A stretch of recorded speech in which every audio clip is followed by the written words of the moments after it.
Hey guys, welcome to my channel, The Code Freeze. I am Danny Freeze, your host. Get it, The Code Freeze. Here we're going to go through popular open source projects and topics that are going on in the ecosystem. It could be CNCF related, it may be AI related. We'll see where things go. The point is to keep it casual, keep it fun, and to learn together, because I'll be learning alongside with you, and we know this is a rapidly evolving ecosystem or environment that we're in. So the first topic I have for you today is Backstage. Backstage is a CNCF project that's intended to be a platform for building developer portals. I wanted to play with Backstage because it's one of the first projects I've taken on that is very front-end oriented. It's also supposed to be very pluggable. So I wanted to see what's all the hype and how hard would it be for a front-end noob. I do a lot of back-end stuff. I'll do Kubernetes, platform engineering, microservice architecture, CI/CD automation, north, south, east, west, logging, infrastructure, things like that. But front end, not so much. So I wanted to see how hard would it be for a front end noob to build a plugin.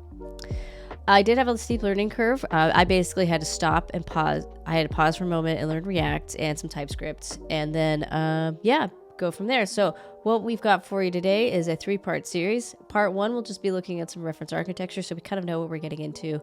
If you know me, I'm really heavy into diagrams because I need to visualize what is going on. Part 2 and then parts 2 and 3 will be building out that plugin or those plugins. Spoiler alert, it's actually going to be 2. And what we'll be doing is integrating with an external resource, pull some data in, and render it with inside Backstage, along with all of the other data that is going on in Backstage. So with that, thanks for joining me, and let's get to it. See you in a second.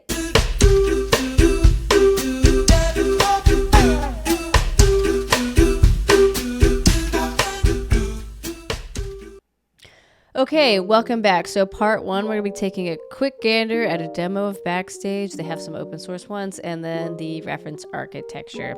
So what are we supposed to be doing at Backstage? Well, we have concepts of catalogs, APIs, documents, Explore, and GraphQL, cost insights. I think these are plugins, so they're kind of interesting. At cost insights, right within Backstage, you're supposed to be able to render whatever information you need. So this is like looking at your compute cost. This is great. I think this is really lovely.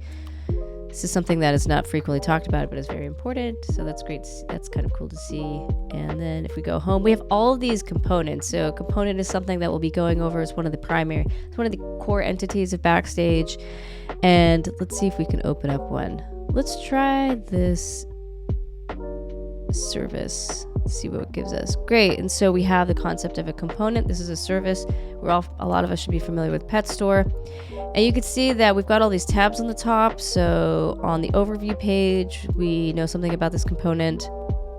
It looks like there's relationships. There's a GitHub repo. If we open up this repo,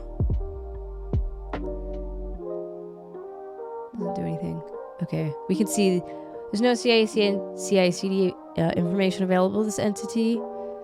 We have to-dos. This is most likely another plugin that would, if there was any to-dos, they would probably display here.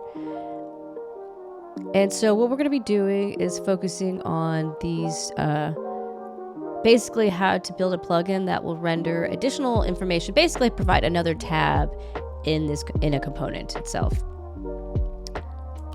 So how do we do that? So let's go over to Excalidraw. And first let's start with bullet point 1. Learning Backstage. So the prerequisites, what I had to pause and do actually before I got started with Backstage was React. Go learn some React and some TypeScript, basically front-end capabilities. That took me a while. I like to sit down and really learn something, so it actually took me kind of a few weeks of time. I went through a whole Udemy course to get that done. So that's bullet point 1. Prerequisites learning Backstage. Took a long time. Okay, let's talk about architecture. So what does it take to build a plugin? Well, basically there's 2 fundamental components. We're going to have a backend plugin. Let me see if I can draw here. A backend plugin. And the backend plugin is responsible for calling out to external resources. In this case, I just use ConConnect. We've got APIs, and so I went ahead and called ConConnect and to pull that information into a component. Then that data for a component is rendered as a React page. So all those tabs we see here Let's go back here, pet store.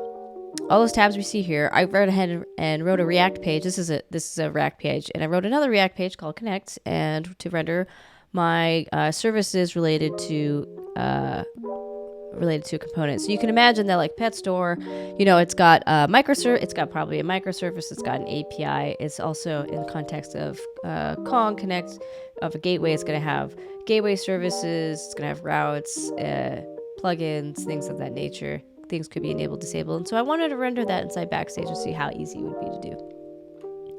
So the backend plugin calls Connect, and then our frontend plugin is basically going to render Connect data on a component as React page itself. So what we'll end up with is, boop, right here, a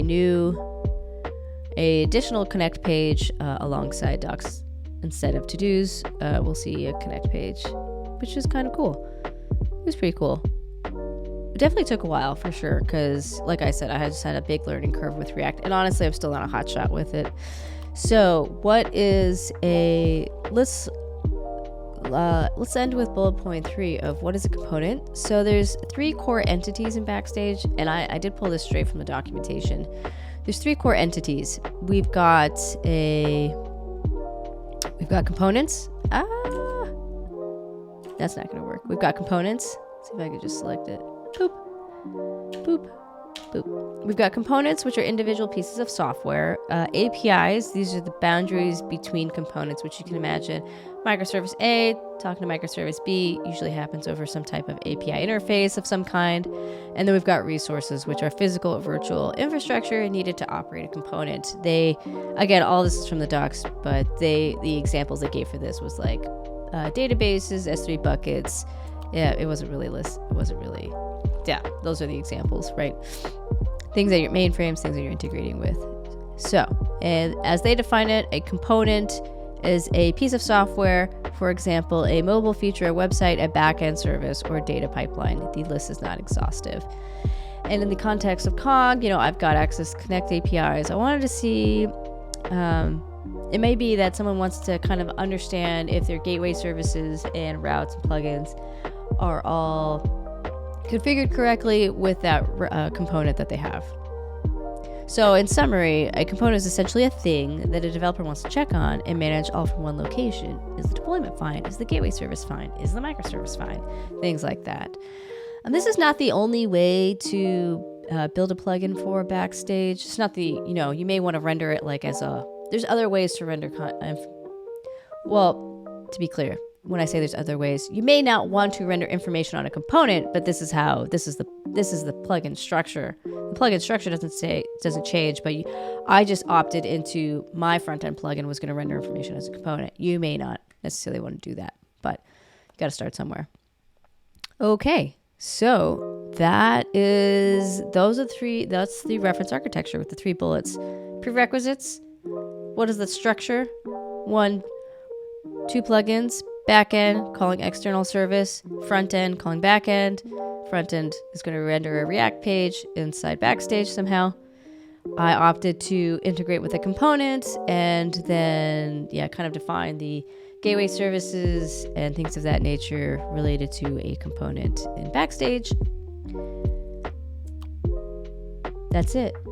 Okay, so that's all I've got for you today. So in the next video, in part 2, we're going to start with building out the backend plugin in order to call out to those Connect APIs. And everything will be open sourced. I'll put some links to the GitHub repository in the description when we get there. And thanks for joining me. I am Danny, your host, and I'll see y'all later.